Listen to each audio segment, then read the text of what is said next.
Stephen Benoon and Colonel Greg Rinchich here on Israeli News Live. And as you guys can see, he's smiling. He's handsome. He's kind of like Abraham. He just got returned back to that time of life. at least that's what we think, Brother Greg. You wish you was turned back, right? Yeah. Oh, gosh. Well, Brother Greg, and you go ahead and tell people a little bit about yourself. I got the dog crying to come in. Why they want to cry to come in when I'm trying to record is beyond me. Go on, dog. So, anyway. All right, guys. So, it's good to have Brother Greg back on. And listen, before we get started, I want to share with you guys a couple of things. One, in the description below, there is a GoFundMe that was put together by a very precious couple there. I don't want to say couple because they may not be married. Brother Greg, No, they're not. She was married 50 years and her husband died. Okay. And last night she found out that her mother had stage 4 breast cancer. So oh my God, she's not in a very good shape of mind right now. She's really handling it well, but listen, I will she said say it was kind of a relief because her mama has dementia too, so. Oh gosh. Yeah, and her mom refuses treatment. She just wants to die. How old is her mom? Her mom. She's filled with the Holy Spirit. How old is her mother, though? Yeah, it's her mother. How old is her mom? Do you know? I don't know. Wow. She's got to be 80-something because she's a little older than me. Yeah. Yeah. Well, got to be over 80. She's probably in her 90s, maybe even. Maybe. So. I never asked her. Every time I hear about that. Pray for her. Yes, I hear about that dementia, and my dad died from dementia when he was in his early. Well, he just turned 81, and it took his life. And when I started that X39 stuff there, I heard so many testimonies of people that got help with that dementia, and I put my aunt on it, and because she had dementia, and right. and she's actually driving cars again. So yeah. But now she's fairly young. My aunt's only like 72 years old, so she kind of got a little early. But yeah. But that breast cancer, brother, I'll tell you something. And of course, like she said, her mom's very much up in age, and I understand that. But my wife, years ago, we didn't talk much about it. But she was dealing with ovarian, and we'd done the blood test, and she was very high for ovarian cancer. And we did high doses of vitamin C at an IV clinic in Florida. And then we did it in Europe, continued it in Europe as well. And it actually brought her out, and her numbers went back to normal. But I think she told me at the time it would have been like stage 3 is where she was at when we started it. Well, being on that note, let me tell you about my sister who has non-Hodgkin's lymphoma from Roundup. Oh, my gosh. Yeah, her numbers are up again. So, prayer for her. Her name's Renee. Yes. Renee McKinney. Prayers for her and Jody. And, it's tough. I tell you what, Brother Greg, and this is something, and you send the video to your you said your sister, correct? No, my friend and Jody. Okay. Yeah. My sister's got so much in her mind, she doesn't want to hear that. Okay. I want to say this. And I'm very serious about what I'm going to share with you guys right now. If you got any kind of sickness, I don't care what it is, cancer, you name it, you could be totally blind for all that matters. I have seen in my life, and I say this just as sincerely as I can tell you, I've seen the dead raised. I've watched quadriplegic. By the way, the first two right there was my mother. quadriplegic walk. My mother was dead for about 15, 20 minutes when I got the message, and I went and prayed for her. Did she have a near-death experience? She never remembered. She told me she never remembered anything like that. I'm sure she did, being dead that long, because they were on the way to the morgue with my mother on the gurney when she sat up. And I didn't even know that. All I knew is they had called, my sister had called to let me know your mama died. Actually, the way she put it to me, she didn't want to startle me. She says she stopped breathing and her pupils have dilated. You need to get to the hospital. Now, right. This was back in the days, Brother Greg, when you had to have my boss had a brick cell phone. So you didn't run around with cell phones. And I worked, I was a heavy equipment operator, and I was clearing land way up out in the country. So he got the call, and he had to drive out to where I was at, and then I had to call my wife back, and she told me about it. And so she'd been dead the whole time. And when he left, I went down in the woods and I knelt down. And I prayed and I said, Lord, I said, I've done a lot of wrong things in my life. I said, and I've made a lot of mistakes. I said, but if I'm ever going to believe you, I said, I got to believe you now. I said, you said in your word that like Rahab the harlot, she protected those spies, and so she was told just hang out that little cord out her window, and all that she could get in her family inside that room with her, that God was going to spare them. I said, and I ain't no better than Rahab. I said, I'm no better than Cain. That's right. See, I said, the thing is, that's my mother. I said, and my mother's not, she's not a Christian. I said, and I believe, I said, though she be dead, and she was dead, I said, though she be dead, I believe you're obligated to raise her up from the dead and give her the opportunity to get her life right with you. And I went back to work as if nothing had ever happened. Got off work, went down to the hospital. My mother was sitting up, and by the way, before she died, she'd been in a coma for about 6 months. And she had rose up from the dead. She was out of the coma, sitting in the bed, and she batting her eyes real fast to try to answer the questions because she couldn't talk yet. Right. And so what I say here is this here. Jesus said, whatsoever things you have desire of that you have need of, if you'll believe, he said, when you pray, believe that you've received it already. You can have whatsoever you ask for. Right. So I want whoever's listening to this video, I want you, we're going to pray together right now before we get started. I want you to just, you in your heart right now, you ask God, you let him know what you have need of. And after you let him know what you have need of, I want you to start believing it's that you already have it. I don't care how bad off you are.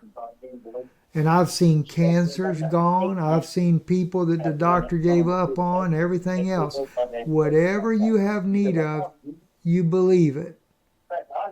And God's going to give it to you. All right? Heavenly Father, I ask, Lord, in Jesus Christ's precious name, Father. Yes. Give the people the faith to believe. And give them the ability to hold their testimony and don't back down. Don't care how they feel, God. You didn't say, did you feel it? You said, do you believe it? I want them to believe it, Lord, not for sensation, just know it. And they can have whatsoever they believe. In Jesus Christ's name.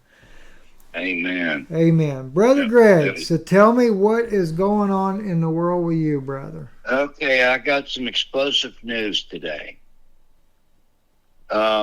They came out with alien disclosure today. Ah. And not only that, Stephen Greer has figured out how to use a frequency by meditation and summons them. Now, he's a brave soul. Yeah, he summons them. He said there's a frequency. And remember, I've always talked about the frequency. Yes. He said there's a frequency that you can tap into and summons them. And I also found out that all these drones, they're drones, but they're mixed with the UFOs so that you can't tell which is which. So, I mean, that was pretty explosive to see it. I mean, They came out, it was 3 hours long of disclosure on News Nation. It was the name of the channel on YouTube, News Nation. Wow. And they had all the guys under, they had the admirals on there and all of them, not talking in front of a congressional, talking to them individually about what they seen. And they were saying that what we seen was non-human entities, non-human. They weren't, he says, I don't know if they're from this world or if they're not. You know, of course, they don't know. They're not like us. We know where they're from. And he said they're a danger to national security, and they're fixing, in his mind, he said, to have an alien invasion coming. You know, Brother Greg, one thing that was told to me years ago is that 2026 will be the year that the aliens themselves will make themselves known here on the earth. They said they wanted to wait until we were so caught up in war and disease, and then they would come as the answer to humanity's problems. What do you know about that? You're exactly right. And I want to. They're the ones that come in. They're the ones that come in and make peace. Yes. You know, out of all the, and you know this. You're Jewish, and you know the Jewish history. Gaza was the only place. You remember the Jews took over all the places in Nephilim. They took them over. They conquered them. But they never did conquer Gaza. And Gaza, all those people you see, those evil terrorists, are the Nephilim spirit. And there's been 2 soldiers come out and talk about a 21-foot tall Nephilim that they seen there. So, you know, maybe I'm wrong. You're the one that knows Jewish history way better than I do. Well, here's where it gets really weird, Brother Greg. It is true that the Nephilim, that those that died before the flood, come back as evil spirits.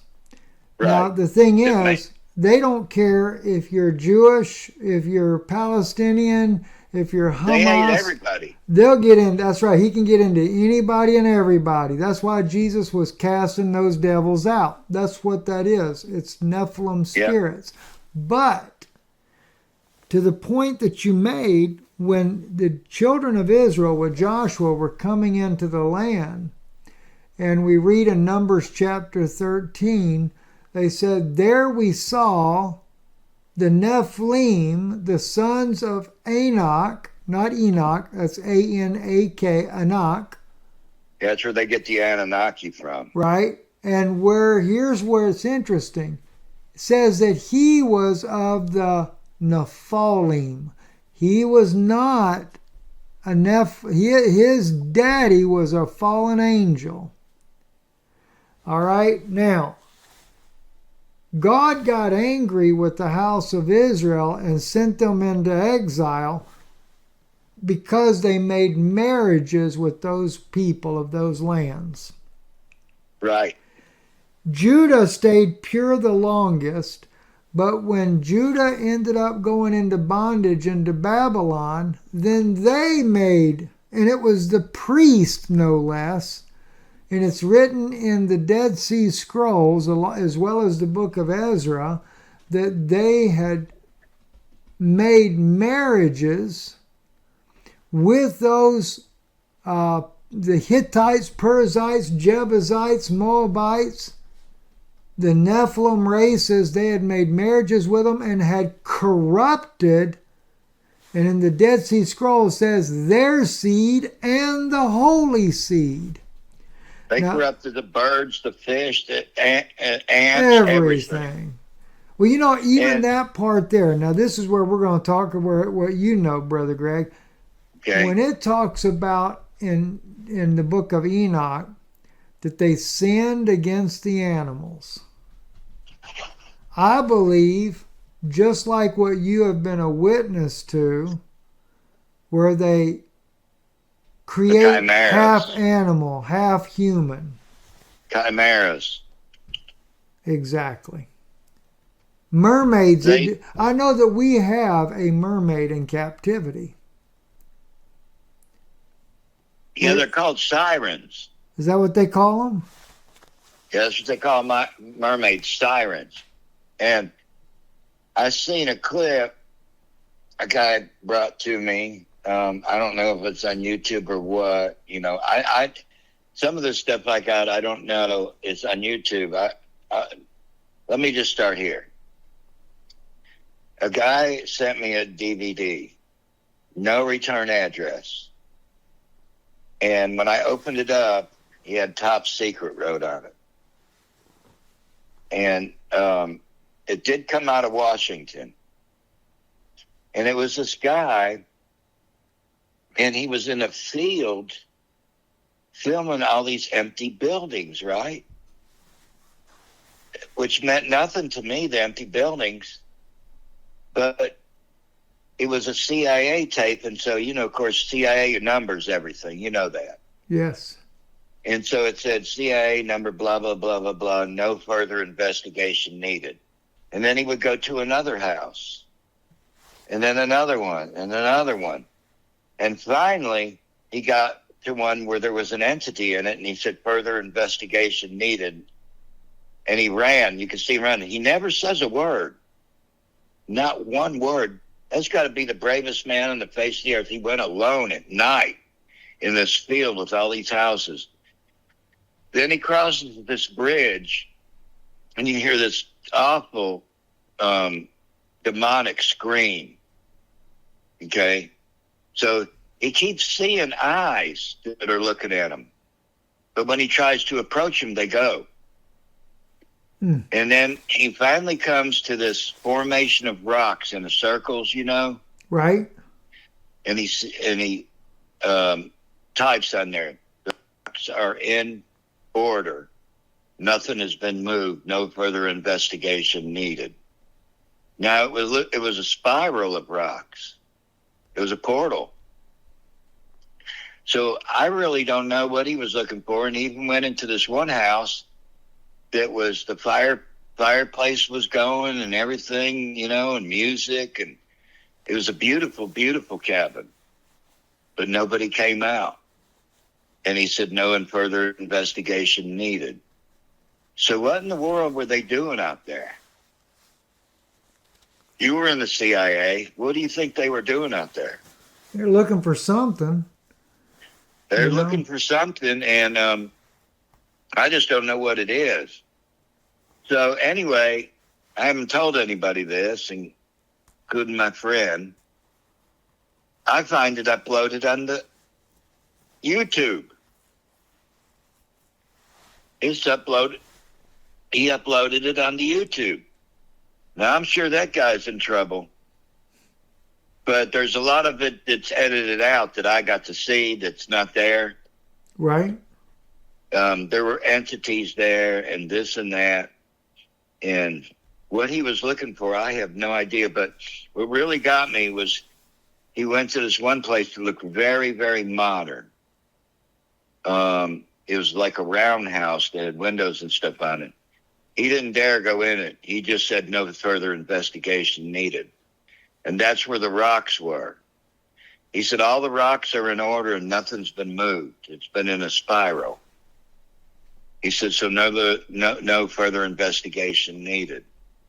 I'm just blown away. Why did he send it to me?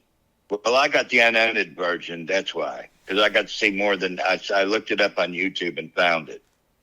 And it's they're watching me. That's what it was. So if you go on YouTube and punch in, they're watching me. They play it like it's a found footage, but it's not, because I seen the real footage. Right. And there's a lot of it edited out, probably an hour of it edited out that I got to see, the entities and different things. But these eyes kept on popping up in the woods, and every time he approached them, they'd disappear. So whatever it was didn't want nothing to do with him. But he had to be one brave dude to do all that, because I'm telling you, he was by himself with a flashlight, checking these places out for the CIA. And they give you on the YouTube, they give you the CIA numbers that you can look up. And if you type them in, you can actually see that this is the truth, that it was CIA. And so, yeah, I don't know what's anything going on that's there. been declassified like that, yes, you could look that up. Yeah, now, you can look up classified information, but a lot of it's blacked out. right. Let me ask you this, Brother Greg. You know, Dulce in New Mexico, which is right there, that secret base that is allegedly not supposed to exist, which we know it does.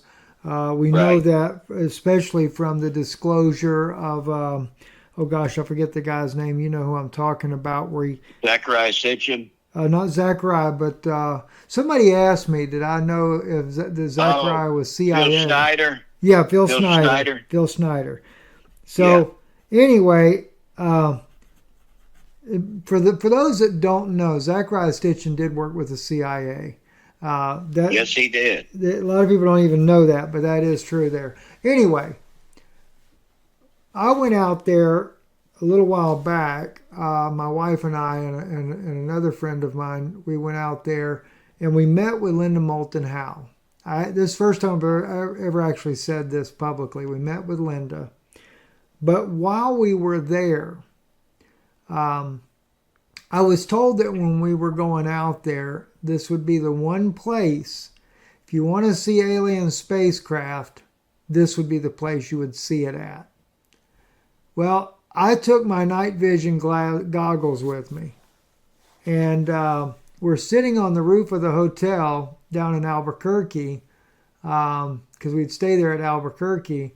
And on the roof of the hotel, of course, as dark as it was and everything, you know, you could throw your night vision up, and all of a sudden, it's like within about 20 minutes, I'd already seen 3 mega fast flying objects. Now, they were really high altitude, but I could see them going across really fast. Then Did you have infrared on there? Oh, yeah, I had infrared, because that's the only way you can see them. Where you see them. Right, you can only see it with infrared night vision. And then there was one that was going kind of slow, and the friend of mine that I had with me, you know, he knew about this stuff, and actually his I forget what his thing is in the Pentagon, but it's specifically it was dealing with monitoring space activity. I remember that about his ID and stuff that he had. But as so I give him my night vision to him. I said, check that out. I said, am I really seeing what I'm seeing? He looks up there. He saw the one going slow. He says, no, that's just a satellite. And then suddenly, whoom, there he goes. He sees one going really fast. He said, now that is a UFO.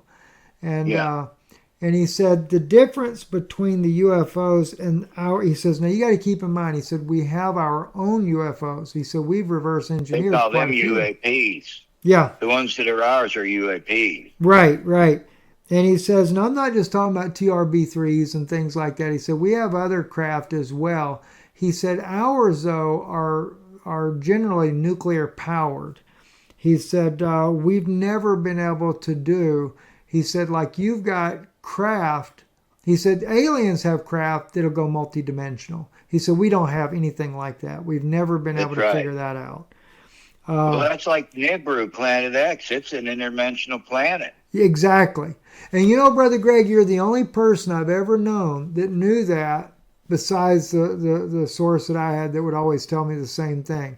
He said that travels in the ether for the most part. He said that's why one day it's just going to appear and scare the heebie-jeebies out of everybody. And that's the reptilian planet. Yes. Draco. And Zachariah Sitchin got it wrong. He said every 3,600 years. No, it's every 10,000 years it comes around. So it makes me question, you know, I know that man's been here for 6,000 years, but we don't know how many thousand years prior to that man wasn't here. You know what I'm saying? No, so, I understand exactly what you're saying. And the speed that it moves at, I calculated it, you know, mathematically, and the speed that it moves at and the orbit that it takes, there's no way it could be here in another 3,600 years. It's here, it's hiding behind the sun right now, and it's coming in and out of the ether right now as we speak. But the Anak, or the aliens, so-called, I say aliens for sake of, you know, they're demons. Right. The aliens say that when they come back around, that they will come back to the planet and straighten us out. Well, okay, they're behind the sun. That's 93 million miles. And I don't know how far back behind the sun, so let's just say 100 million miles.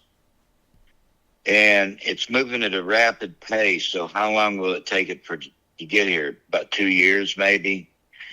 Because what a lot of people don't realize is that the speed of light is 186,000 miles a second. We're looking at the Earth, when we look at the sun, we're looking at it minutes and minutes and minutes ago. You know, that's the light that reaches us. Yes. It takes time. And so Nibiru, or Planet X, is behind the sun, and it keeps disappearing and appearing and disappearing and appearing. Well, it's coming rapidly around the sun, rapidly. So I think that when they line up with the Earth, I don't know if they have control of the speed of it or what, but something's going to happen. Something's going to happen. And these aliens aren't going to come as your friend. They're going to say they are. Yep. They're going to say they are, that they were the ones who seeded us and stuff. But they're all controlled by Lucifer. You know, it's just darkness. Well, you know, Planet X is a dark planet.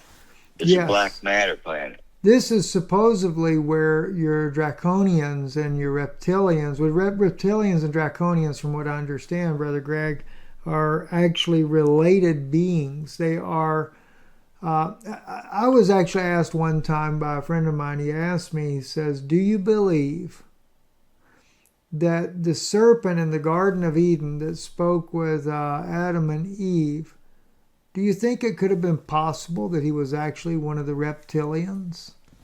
And I said, well, he's cursed to go on his belly. I said, obviously he had some legs and possibly arms as well before that happened. I said, so that's very, very realistic possibility. It's a very realistic possibility. But we don't know. You know what I'm saying? It's just... Right. That's conjecture is all you can say, right? Now, it's just a theory. I want to ask you, Brother Greg, there's 7 floors below the ground at Dulce, New Mexico. And well, there's -7 too. That's what I mean, -7. Yeah, now, it's half a floor. It's a half a floor down from 7. Right. When you are there, which I hear that the reason why there's so much space activity near Albuquerque, New Mexico, is because of Dulce itself.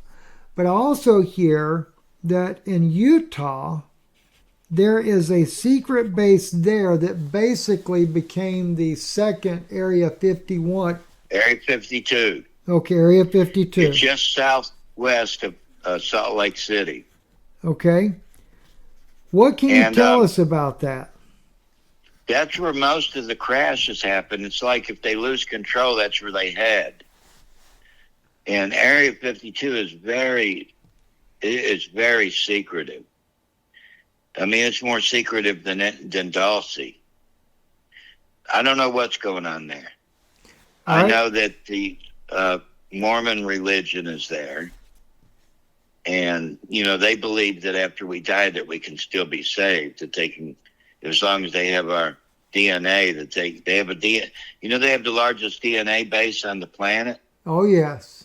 Yes. And they think that they can save us, bring us to Christ in that state, when that's not true. It's not true at all. And even Joseph Smith's mother said that he did it satanically. Mm. You know, and so I don't know what the deal is. There's a lot of crackpots out there. I agree with you on that 100%. Now, I've been to Area 52, but I haven't been very much deep underground. I could have if I wanted to, but I didn't want to force the issue. You know what I mean? Right. Because I had the clearance to do it, and they were just advising me you don't really want to go down there. When you were at Dulce, what can you tell us about the different levels that you've been at, and what purpose were you there? Well, the purpose I was there, you'll never know the purpose you're there. It was the same. It was like a rerun of a movie of S4. You know, it was just chaotic. But at Dulce, I got to say, was the most dangerous place I've ever been. It is dangerous, and they have human clones there in pods. They glow green, but there's tens of thousands of these pods, and they're mixed with nephilim DNA. And so, you know, I've been all the way down there, and I've seen chimeras and stuff. They do some awful things down there. And when people are abducted and brought there, they never come back up. They never come back up. What do you think, Brother Greg, what do you think the pods with these cloned humans are actually for? So that they can take the place of a real person that they kill and eat. Oh, lovely. And you never know it. I've heard that one of the main sources of their food is especially homeless people. And from what I understand, there's a lot of underground habitats for reptilians, and they say Los Angeles is a hotbed underneath Los Angeles of reptilians. Have you ever heard that? Very big hotbed. Los Angeles and San Diego and New York have the biggest hotbed, and they live in the drainage systems. That's where they live. They live in the drainage systems. I remember being called out to a drainage system in New York, and I'd never been in New York, and I was like, what? And so they stuck us down there, and I'm telling you, brother, the minute we got down there, we had to start firing. I was beside myself with, I was the decision maker. So I told him, I said, if we get down there and something bad's going on, just shoot it.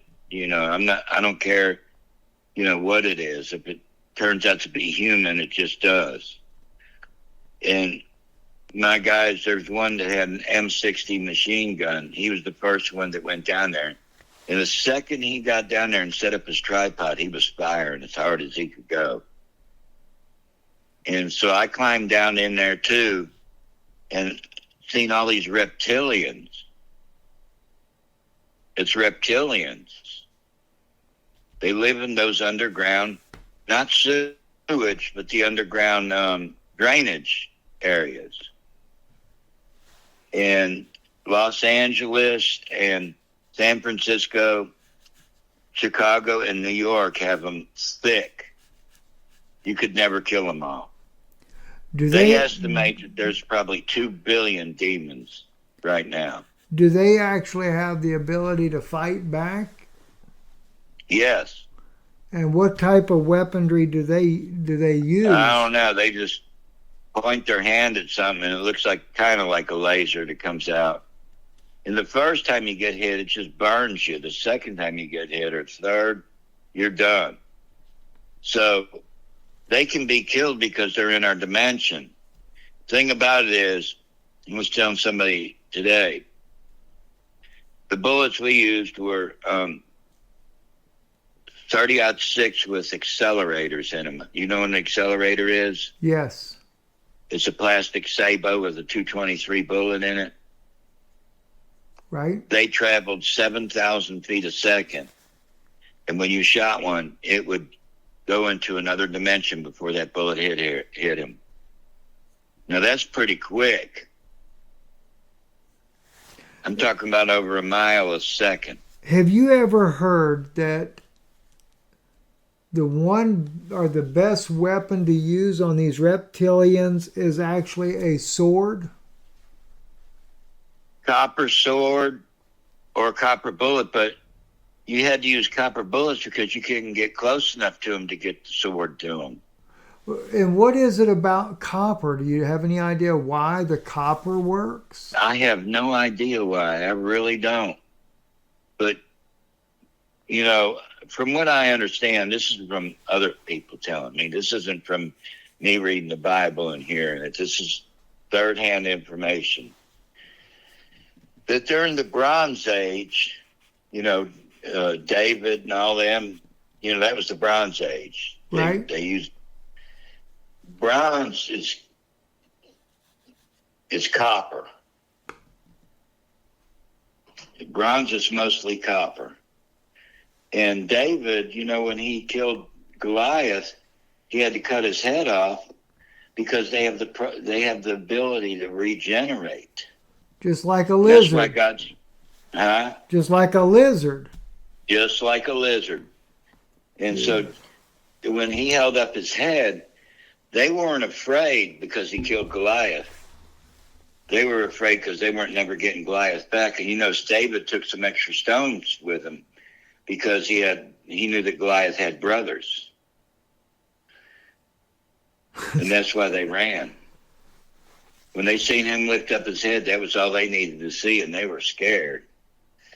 That meant that David had the ability to kill their giants. And nobody else has been able to. But David went there with full faith in God and did exactly what he told him to do, and it worked. You know, I think sometimes, and I don't know Brother Greg, but, you know, with him being a musician, and he played that harp as well, we know that he could calm that spirit that would take a hold of Saul. I wonder if he didn't have the ability to use frequency with his music, that may have had some effect. You know? It was frequency. It was God's frequency. Now, he didn't speak in God's frequency, but that's what it was God's frequency. And it didn't calm him, it made the demon go away, and that's what calmed him. You know, and yeah, and you know, if you think about Samson as well, right? I mean, normally people, they picture in their mind that Samson was this great big rugged muscular guy that could whoop everything, right? I don't believe that. And I'll tell you why. Here he is, that when you look at the Philistines and they saw Samson, they kept trying to figure out what was the source of his power. Now we know that it was the Spirit of God, and we know it was in his hair. Well, that was his Nazarite vow that his mother had made, never to cut his hair. But I'm sure there were many other men that never cut their hair either. But the thing is, with him, he was given that covenant. So the thing was, Samson didn't have gigantic muscles, in my opinion. If it had been that, they wouldn't have been saying, "Oh, well, we know why he can whoop down 1,000 Philistines. The guy's got arms the size of doors, and and he's got legs that look like tree trunks, and But no, they were baffled at his abilities, and Yeah. I wonder, brother. Now we know that it was God Almighty that gave him this strength and this power, but you can't help but wonder, especially at that time then, he was having to put some whooping on some folks that were no doubt a terror of their own. Oh, yeah. There's no doubt about it. Mm. As far as I'm concerned, he was stronger than an nephilim. I believe it. Now, this brings me to another question for you, Brother Greg. Okay. I've heard about that the government was involved in creating a super soldier, not like what we normally hear about on super soldiers, but where they had bred different creatures, and these soldiers had agreed to have their DNA altered from, like, I don't know, like a bear and couple of other different animals there, to see if they couldn't turn them into some kind of superhuman soldier. Well, I'm so glad you brought that up, because I know a lot about that. Okay, I'm curious, because I heard they were trying to bring an end to it because they had the ability to procreate. There were women that were involved in it as well, and they had gotten out of control because they had children, and they said they were more animalistic than they were human when it came about. So tell me what you know about this. Well, let me tell you this. There's a base in Alaska. It's so secret, I don't even know the name of the base. But I know guys that were stationed there. And they were building werewolves, 500 to 600 pound dogs that could stand on their hind legs. And one of the guys was in security, just like me, just, the perimeter. He was a perimeter security guard. And one time he got the red light and said one of them got loose to bring it back, kill it if you have to. Now, I don't know about the silver bullets and none of that. I don't know anything about that. He didn't say nothing about that. But he did say one of them got loose and took a 6-inch thick I-beam and bent it in half and slammed it into the fence and got out. And they had to hit him with, I can't remember how many dozen tranquilizer darts. They didn't want him killed. They want him brought back. And these were werewolves. They took dogs, and he said this one weighed at least 600 pounds and stood on its hind legs and was about 8 foot tall. And he said that they tranquilized him and brought him back. But the thing about these werewolves is they knew how to obey commands like a dog. My goodness. He told me this was the super soldier program. Well, I'm not going to in mention that his case name or anything. did they mix human DNA with these animals or what? Yes, they did. They mixed human DNA, and they sharpened up their brain so that they would obey commands. In other words, they were treated like a dog. You get this if you don't do it, whipped or whatever it is. But whatever it was absolutely freaky. The guy told me he's seen one, and he said he fell off the truck and almost died from a heart attack. Jeez. Hundreds and hundreds of them down there. And the base is so secret, I don't even know the name of it, but it's in Alaska, deep in Alaska, where the snow is. Well, they put it there because that's what they want to make sure of, that you can't find out anything. Now, I was told that we actually took and released some of them, and for some reason, when you mentioned this werewolf type thing, I remember it was like a mix of wolf as well, because they said that they had a dog head, That's what I was told. Had a dog head, but they were just massive. Like when they stood up, they were like close to 7 foot tall. Yes, this guy said 8 foot tall and weighed about 600 pounds, if not more. And And then he said he then was I was so told they ferocious. released some in the Siberian wilderness of Russia. Well, they probably do, but he said this thing had slobber pouring out of its mouth and had claws that were at least 7 inches long. And I heard that, yes. He swiped at the fence and just ripped it down. Good night. And he said another crew came out, another security crew that was in charge of the inner perimeter. He was in charge of the outer. So they had to work together, and he said, I can't tell you how many tranquilizer darts they had to shoot at him to bring him down. But they drug him back in. They didn't kill him. And I said, well, how many of them are there? He said, hundreds, if not thousands. And I said, what are they doing with them? He said, well, they let a lot of them loose to see what they would do on humans. And I see a lot of it on, YouTube. They haven't hurt anybody, but I've seen a lot of them. And I know that they're not AI generated. And I think they're just trying to stay low. They're smart, just like a dog is. You tell it to do something and it does it.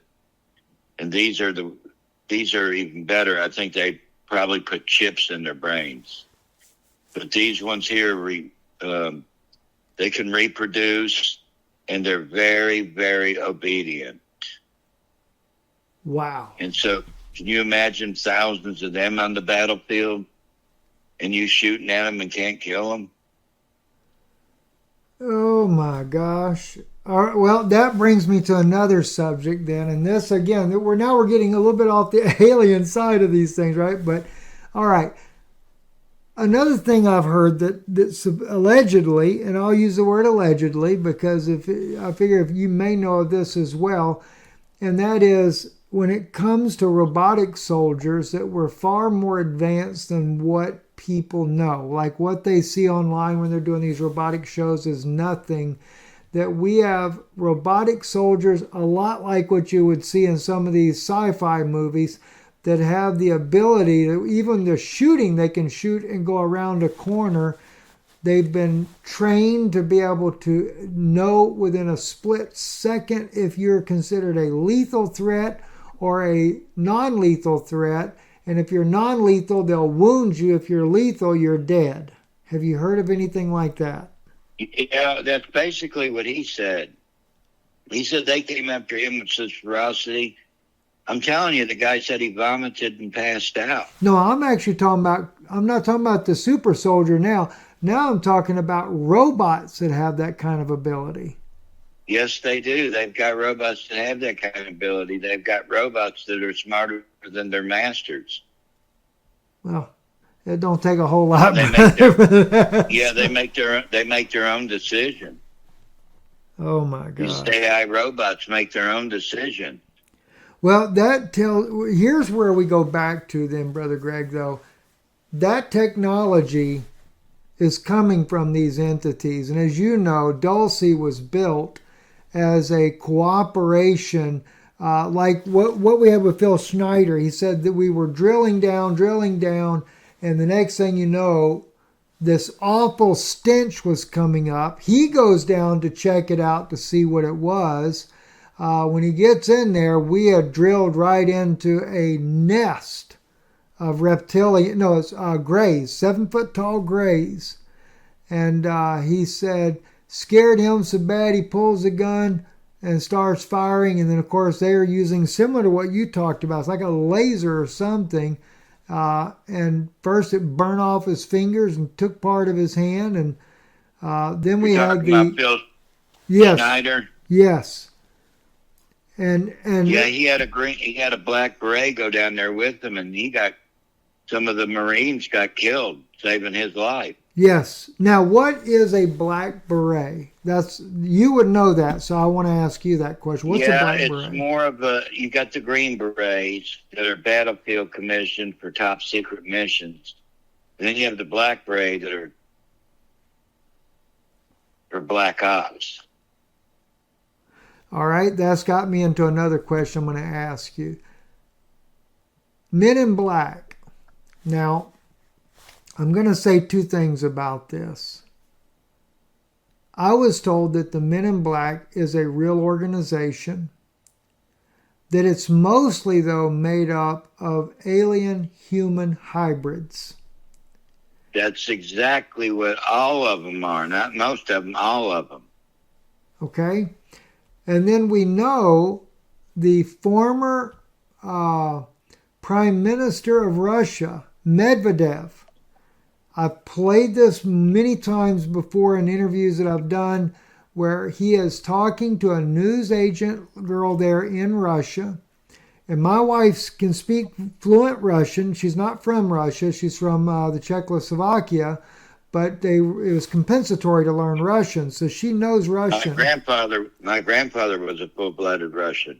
There you go. And my ancestry is from Russia as well.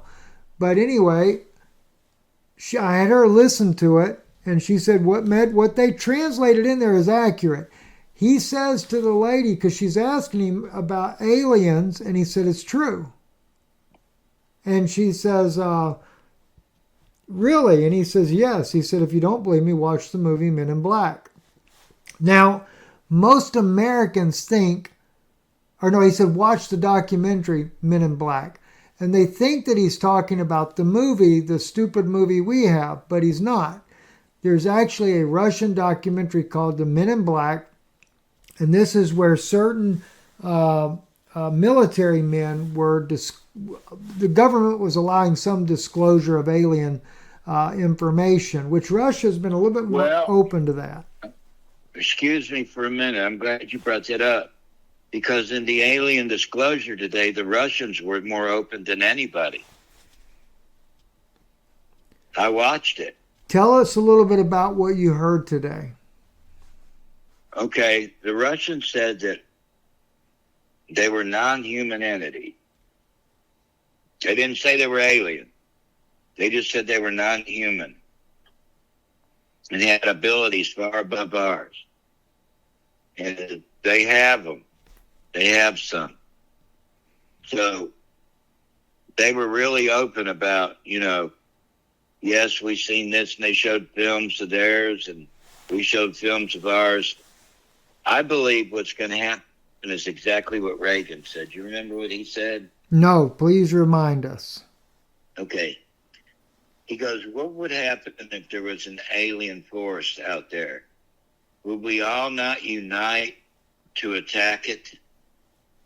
But are they not among us already? That was his exact words. Because Reagan was my boss. Yes. During the Iran-Contra affair, we call our president our boss. I would have never called Biden my boss. But Trump, I would have called my boss. And I really believe that Trump is trying to do the right thing. I really do. And, some people may not agree. I'm not a political person.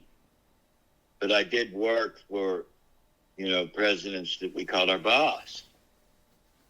If I was working right now in the military, Trump is my boss. Even Biden, I wouldn't even say nothing bad about him because he's the boss. And I believe Trump trying to do the right thing. I believe that, and I know a lot of people disagree and everything, but we can disagree agreeably. What he's doing in Yemen and stuff is right. You got to stop it. Yeah, I do it in one side of this when it comes to Yemen controlling the shipping lanes. I agree.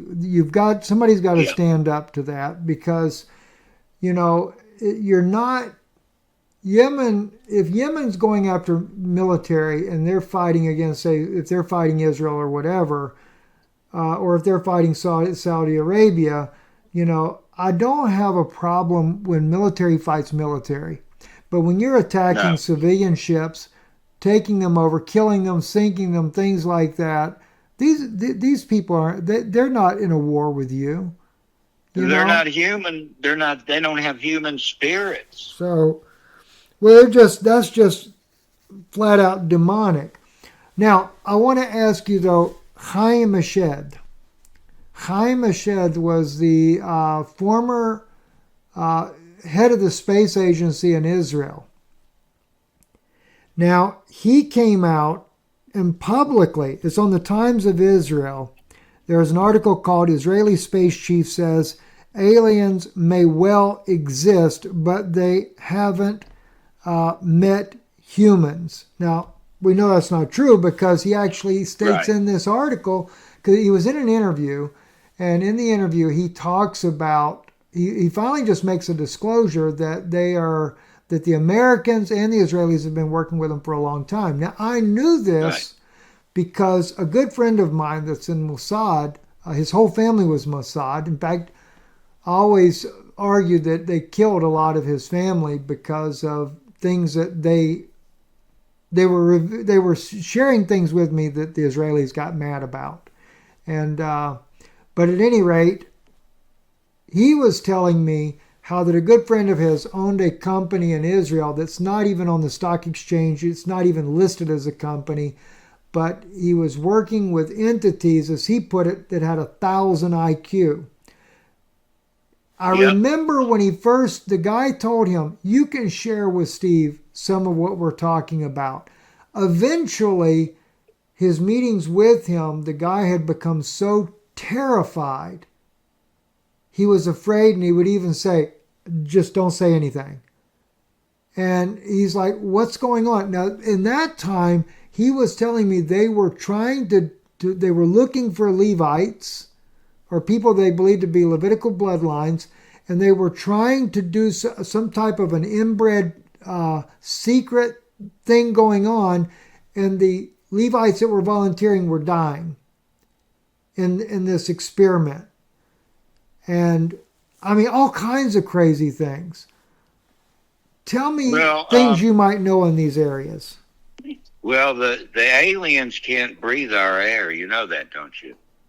You know, I have been told that's why they stay underground. Right. That's why they stay underground. Is that right? It's easier and for underwater. I know the Russians believe a lot that the aliens live more underwater. And I know there's secret bases off the coast of, closer to Alaska. In that area, there is a hotbed of alien civilization. Off the coast of Los Angeles is a hotbed of civilizations under there. A doctor friend of mine, is actually my own personal doctor, he went and bought some property, and I forget which country it's in. It's down there in Central America. And he has he's on the beach, and he told me, he said that the locals are terrified. And he asked him, he says, why? He said, alien spaceships come out of the water here. He said, and he says they are persuaded that it's really true. So I asked about that, and come to find out that was another base. But there's supposedly bases all over the world under the oceans. That there's many habitats. In America alone, there's 104,000 miles of bases underground. Good. And there's one that goes from Washington, D.C., under the ocean, and comes up in Britain.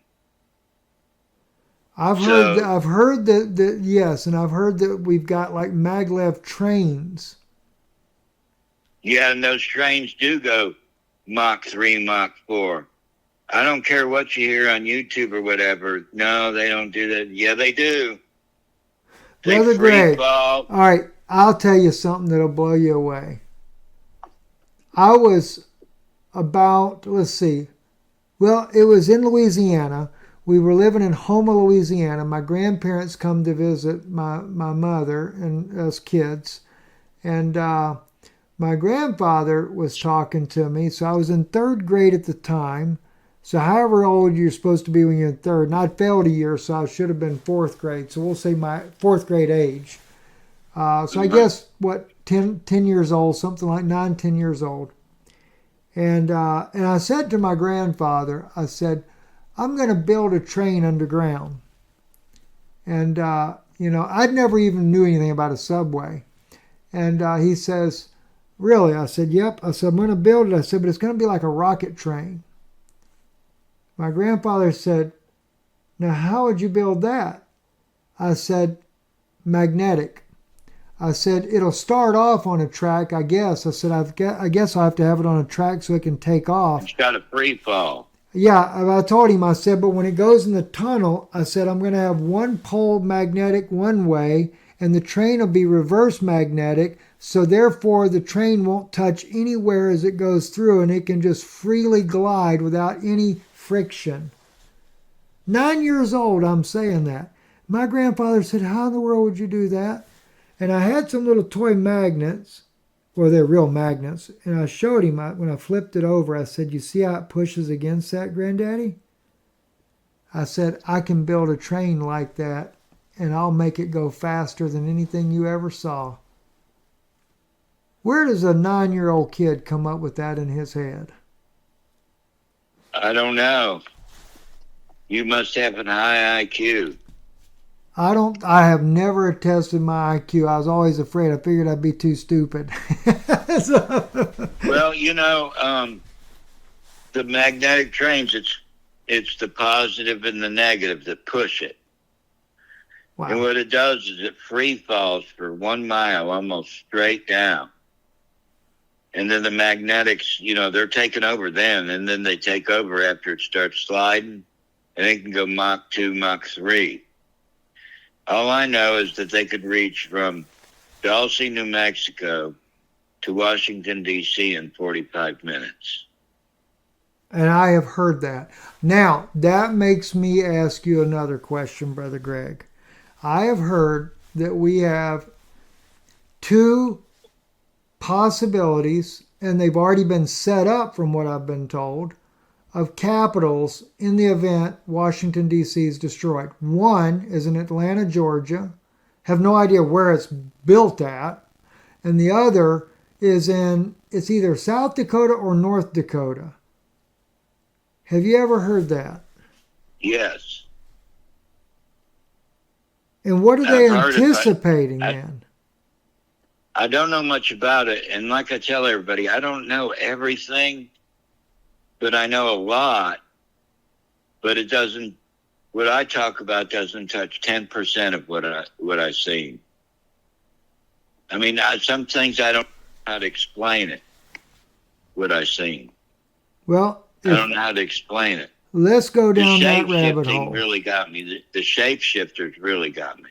Let's go down that rabbit hole then just a little bit, Brother Greg, and I won't keep you much longer, but give us an idea of what you've seen. And I know these things are not easy. I mean, I've never seen anything like it, Brother Greg. I haven't. I mean, other than me telling you about that experience that I had not long ago where, Brother Greg, it felt so real. I literally go up in like a little pod spaceship. And the funny thing is, Brother Greg, do you know I ran across a video, I wish I'd have saved it, where somebody else was talking about this. Said they like a little small spacecraft that's a pod, and you dock into a larger spacecraft. And I remember when I looked out the window, there was a window to the left side of there, and I could see the light of daylight in the far distance, like at the edge of the earth there as you're looking over there. And I know my flat earth friends won't like me saying that, but there was a curve on there. I hate to tell you that. Yeah, but there's no such thing as a flat earth. Yeah, it's not flat, right? So no. My wife was with me, but she was like in this box. There was a little bit of a window on it, not much. And the guy that was flying the craft, he made the statement to me that my wife, that these trips cause her really bad headaches. That's why she's kept in the box when we travel.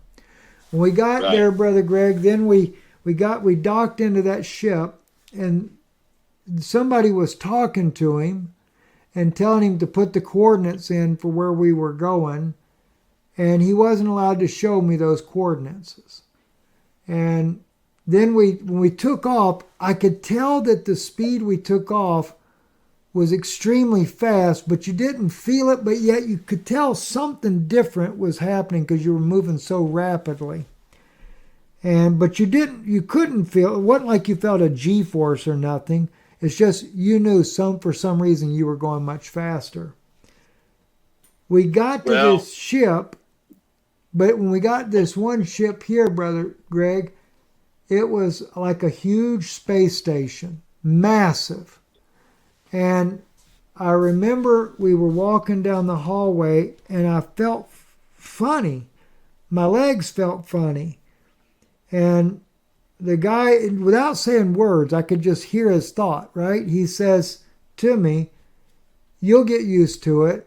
He said, "It's artificial gravity." He said, "You feel much lighter than what you do on Earth." And that's exactly what it was. You felt like you was about 25, 30 pounds. And he said, it takes time to get used to that. And then I think he told me, Brother Greg, I forget I want to say he said we'd be there for 14 days. And then the next thing I know, I'm in my room, wide awake. Well, let me say this.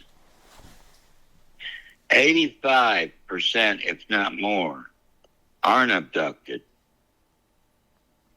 The illusion that they give you is you're abducted. And they spin you around like a centrifuge. They spin it around. You could be sitting in your living room and think they give you the hallucination, I guess you could say, right, that you're in a craft, but you're really not. And I know from talking to a lot of people about that's fact. And, I believe every word you're saying. Maybe you were in a craft, but I know that they do give you the illusion. I believe it could be an illusion, Brother Greg. I really do. And they not only give you the illusion, it's so powerful. You remember what the Bible says, the great delusion? Yes. It's so powerful, it makes you think you're somewhere that you're not. You're right there. You're in your house. And they put this illusion around you that you're in a circumference of something, whatever. And I've heard this from a lot of people that when they were in the illusion, they halfway snapped out of it, which they weren't supposed to, and they could still see their furniture. Wow. You know what I'm saying? Yes. So, remember, the devil's a deceiver. Yes, he is. Yes, he is the master of it. And that's a lot of time to take to get you up there and take you from one ship to another to them, that's wasted time to them because they don't have much time. They're about done. That's why they smell like decaying flesh, because they're dying. They're actually dying now. They're decaying. And they're blaming us for it. And that's why they hate us so bad. They don't only hate you, they want to be you.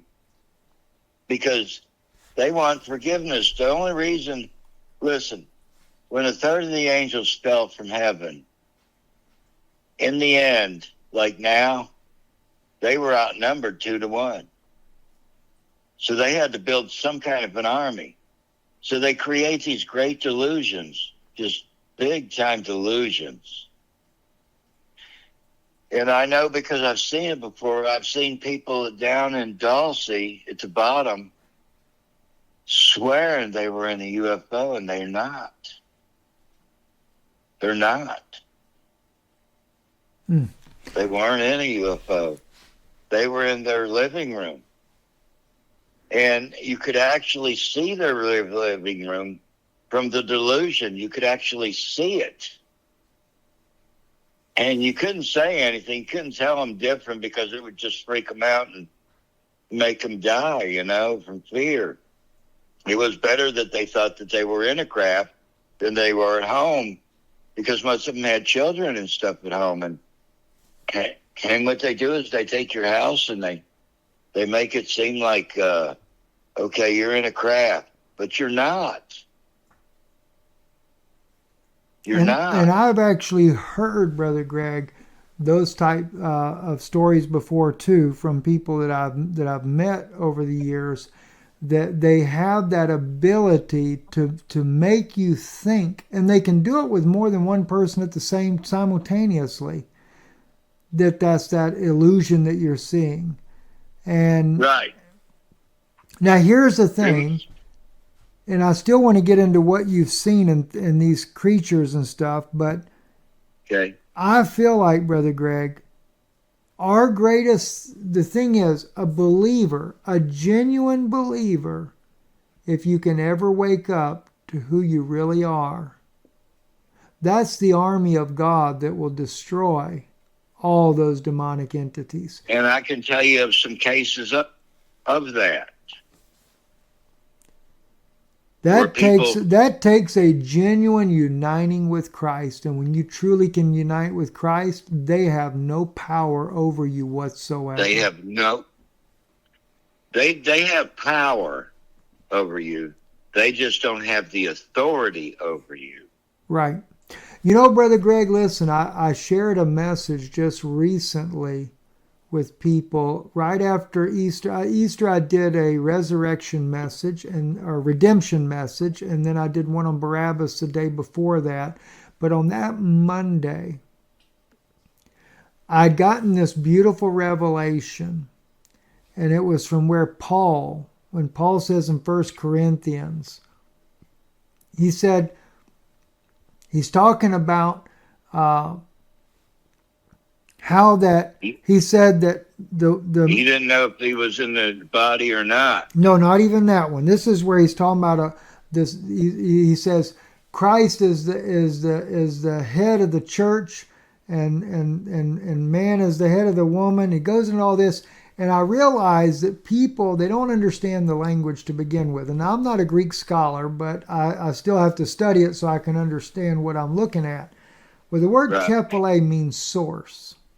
In other words, when it gets down there to right before you get to verse 10, he's saying the woman was made for the man, not the man for the woman. He said, Right. therefore, he said, this is why, and I'm just paraphrasing it, why a woman needs to have power on her head because of the angels. But then he says, but neither is the man without the woman, or the woman without the man, but all one Right, in you're Christ. one. All right, what's he talking about, though? He's actually talking about, first off, he's talking about redemption. He's showing you how that in other words, the woman was made for the man. In other words, Eve was taken out of Adam and made for her. But God, in order to bring it back to perfection, had to put us back in him. So he had to come from the woman, which was Mary, his mother. That's why it says, neither is the man without the woman. In other words, the woman was taken from man, but then the man was taken from woman. In other words, Jesus was taken out of Mary, right, in order to bring the redemption. Right. But the part people miss, that they didn't understand, why did he say because the woman should have power on her head because of the angels? And he just says a woman. The reason being, he's not talking about good angels. He's talking about fallen angels. Right. The power on the woman's head is when a woman becomes one with Christ. When she becomes one with Christ, that's the power on her head. That's the power of the Spirit of God. Why? Because why do you say the woman should have this? Because he knew that the way the women got tricked in Genesis 6 was they weren't united with Christ. There was no Christ to be united with at that time. That's right. Therefore, those nephilim, they came as if they were their husbands. And actually, in one of the writings we find, they got inside the body of their husbands is how they did it. Right. That's why Jesus, when he was here, he said, if you look at a woman to lust after, you've committed adultery with her already in your heart. Now, why did he say that? People don't even know why he said it. Men do it. Men do it all the time. I mean, but I'm not brother, gonna lie. I've seen something that I'll tell you though. He What I said always it. tell everybody is devil runs the film strips in your. Yes. Here's the thing, though. Why did he put that out there? Jesus said that because there was no law to judge the angels. Those fallen angels lusted for those women so badly, but they did it in their mind. And there was no law to condemn them for it. So Jesus, when he came, he gave that law. If you look at it or lust after you committed adultery already. Now I'll show you something that a lot of people never think about. David went and took a married man's wife, Bathsheba, and sent Uriah to the front lines to die so he could have her, right? He should have been killed based on the Mosaic law. But Nathan said, you will not die. They bring that woman out to Jesus, said, we caught her in the very act of adultery. Now Moses said, we're to stone her. Well, he said stone the man and the woman, not just the woman, right? But Jesus didn't do it. He says, which one of you is without sin? You cast the first stone. Everyone dropped their rocks and left. Why? Because every one of them had in their mind they wanted to sleep with her too, is what it was. But why was there no stoning done with the human race? We find out that stoning is actually reserved for the condemned spirit that does that evil. In other words, the Bible says, as a man thinketh in his heart, so is he. You might have that thought passes through your mind to lust after this woman, but if you're really a child of God, you don't mean to be like that. It's like, where did that come from? You can't, I think David Duplessis used to say, you can't stop the birds from flying overhead, but you can keep them from building a nest in your hair, right? So it's the same thing with those thoughts, okay? God ain't going to condemn you because you have a thought, but those fallen angels, he certainly condemns them because they're the ones that brought about this evil on this earth. Oh, they're the ones that condemn you and tell you were a scumbag. They Yes. call you a scumbag. They talk you into doing something, then call you a scumbag for doing it. Yes, that's exactly right. So that's what they do. Demons talk you into doing something, and when you do it, they call you a scumbag for doing it. Oh, that's when they bring condemnation upon you. Right. Yeah, now, God doesn't want nothing. God doesn't want nothing to do with you now. You've done committed the act. You're a scumbag. Yeah. And that's not true. When I say these things, it's not to justify to do these things. I will tell you this. The more in love you get with Christ, those things, and you really begin to unite with him the way you should, Satan can't get a hold of you. See, that's what it is. Those demons, those Nephilim demons want to use your body to commit an act. Yep. Just don't let them. You can't.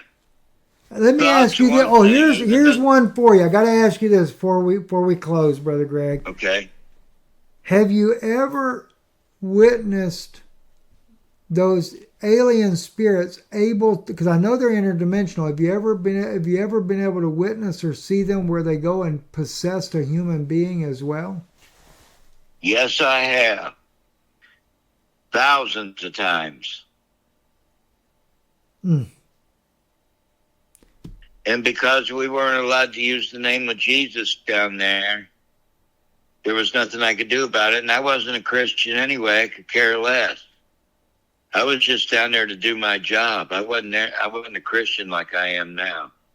I was down there to do a job, and I did it. And do you know that to this day they still call me and want me to come back, even though I'm 65 years old? Not many people can handle it, Brother Greg, and I will tell you this. Brother Greg, would it be all right to say, Brother Greg, like my wife, you suffer PTSD from all this? Yeah. Okay, because we can edit that out. I'm just making sure it's okay with you, because we don't. Yeah, of course it is. There's no way you could go through something so traumatic as what you've been through, Brother Greg, and not have I used to say flashbacks from basic training in the Marine Corps was a real deal. So, so, but that's nothing compared to somebody that's been through war, or worse yet, a war No, was. and I want to say this. I'm not down on any veteran because I know that some veterans had it way worse than me, in combat. Yes. But nonetheless, I have PTSD from what I've seen too. And what's bad is they've denied me my VA benefits and everything because of that. I'm what they call masked. And my friend said you're denied because what you did is supposed to be non-existent. Right. It never existed. I never existed. I had one lady tell me she called the CIA. She was in the government. And they wouldn't neither confirm nor deny that I was there. That's the same with me, Brother Greg, the exact same thing, because people have said stuff like that, and I know, and not just myself, I know of others as well that have been in where they'll say they didn't exist, it's not true and everything, and I know but like I've said to people over the years, you will never, so the CIA, you could call the CIA all you want, they'll never admit that I was ever there. They'll never admit it. Nope. And they'll never admit that I worked for them, even though I was with a private contractor. I want everybody to know this, that I wasn't a lieutenant colonel in the Army. I was a lieutenant colonel for a private contractor to the Army. Yes. I wore the same uniform and the same insignias as a lieutenant colonel. They do that because you know yourself that civilians aren't too accepted in the military. They don't like them. But... Yes. But to gain the respect of those people that you were working with. Right. Yeah. So I want that clear. But I had the same duties as a lieutenant colonel, and I had the same authority as the lieutenant colonel. And me being a civilian, it was hard for me to make decisions on life or death situations. It was hard. I didn't know. I was like, oh my God. I mean, I'm just a regular guy, Steve. And they stuck me into an irregular place that, I have empathy and compassion. And that there was no room for that there. And I had it at first, but towards the end, I didn't care anymore. I was like, kill them, whatever you got to do, I don't care anymore. I just don't care. When I came out, I kissed the ground when I got out of there and said, God bless America. There was a picture of me. I don't know if I can find it, of me kissing the ground and at Dulce, and the paper had me kissing the ground saying, he said, God bless America. But you know what? They're lucky that God blesses America. We're lucky that God blesses America because we're so evil. We do things that, we think, Kim Jong-un is the evilest man in the world and this and that. You don't know who's evil. We're as evil as anybody else. And I have a real hard time dealing with it, because my family's pretty much denounced me because I said that, because I was there. And they think I'm trying to tell them I was lieutenant colonel in the Army, and I wasn't. I was a lieutenant colonel to the Army. Yeah. It's a big difference. Yeah. But I had the same responsibilities and things, and I'm just a regular good old boy from North Carolina and South Carolina that just, I'm a Southern boy. And, I didn't know what to make of all this. I'm not, that's not my personality. My personality isn't to kill people, it's to save people. Amen. Help people, to help those that can't help themselves. But I was down there in a place where I was bound to helping those that can help themselves, and so it really took a toll on my psyche. I mean, I just don't know what else to say. Yeah. It hurt my heart all the way to my soul. Amen. Hurt my heart all the way to my soul to do what I had to do. And then I got cold-blooded. I got really cold-blooded after a while, and I didn't care anymore. As long as the job was done and I was done, that's good enough for me. And that's the way it was. And I want people to know that. It was hard.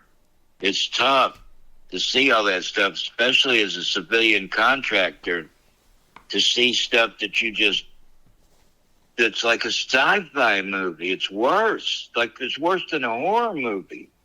And, I see these people on TV, ghost hunters and all that. Yeah. They don't realize what they're bringing through. And not only do they stay around, they can attach themselves to you and go home with you and corrupt the whole house. I Brother beg Greg, people not to do that. I beg people, don't play with the Ouija board. I beg people, don't go to these haunted places, because there are demons there. There's demons there. And they're waiting for you to, and then what gets me is when they speak on the EVPs, electronic voice phenomena. They're like, thank you for telling me that. Thank you. You're telling a demon, thank you? Are you kidding me? They don't even know what they're doing. They don't have no idea what they're doing. And every time that those things come on and they summon demons with Ouija boards and stuff, guess what? We pay the price. That's right. Because there's more, they're bringing them through. We're the ones that pay the price. They pay the price too, maybe, but the demons are happy with them. And so, we're the ones that pay the price, brother. That's right. When people do that, they don't realize what they're doing to the rest of us. Forget about, thank you and what they say and what they see. What they're saying and what they're seeing is so demonic. You're just telling them, why don't all of y'all come through? Come on. And then when you leave the place, they scatter about and take care of and haunt everybody else. Hauntings are real. Hauntings are real. And it's because people invite them in. I don't understand that. Why would you want to go and invite a demon in your life? I don't get it. I just don't. Because where I was at, you invited a demon in your life, you were probably going to die. I've seen it many times. It's a real world. It's real. Yeah. Demons are real. Hauntings are real. Ghosts are real. But they're all demonic. Somebody says, well, I talk to my mom. I talk to her all the time. That's not your mom. That's not your mom. And you know what? When they have these child demons come up, I'm sorry. God wouldn't do that to a child. Trap them somewhere like that. Yeah. He wouldn't do that to a child. So they say, oh, it's just a child playing. No, it's not. It's a demon portraying himself as a child. And I feel so sorry for those people because they don't understand that. And it's not a child because God wouldn't do that to a child. He wouldn't. Not my God. My God wouldn't do that. So, that's my ending. Quit it. Stop doing it. Amen. Well, Brother Greg, we've had you for a good long time, and I want to thank you for your devotion and to share with people things that are very difficult for you to have to share. And I also want to remind people in the description below is going to be Brother Greg's mailing address, as well as the GoFundMe that was set up for him. So you can go either way if you want to help support his work by writing him and mailing him, you can, or if you want to do it electronically, the GoFundMe will be there for him as well. Brother Greg, Well, can you listen, share with that? Share with I had a lady send me 2 $1 bills, but that's all she could afford. That $2 meant more to me than anything. Amen. Yes. You know? I know the feeling. I had that years ago, Brother Greg. There was 4 quarters taped inside an envelope from an elderly lady. And that just my heart broke down when she did that. And I remembered, I even said something publicly about it, how much that meant, because I realized, and she even said, I wished I could do more, but she said, this is the best I could do right now. And she gave all she could. Exactly. So I just really, I thank God for people that have that kind of a heart. So, Brother Greg, if you can share your mailing address for people. Yeah, my mailing address is Greg Rinchich, Rinchich, 325 Angora, Angora 5, Bostic, Bostic, Carolina 28018. 28108. 018. That's what I thought. Okay. 28018. Angora Drive in Bostic, North Carolina 281. 325 Angora Drive, Bostic, North Carolina 28018. You got it. Brother Greg, thank you for being on with us today, and God bless you, my brother. And I'm going to make sure I hit record. Yes, I'd hit record. I have had that happen before where I forgot to hit record. So anyway, thank you, Brother Greg, for being on with us here, and God bless you, my brother. Well, can I talk to you afterwards for a second? Yes, you can, brother.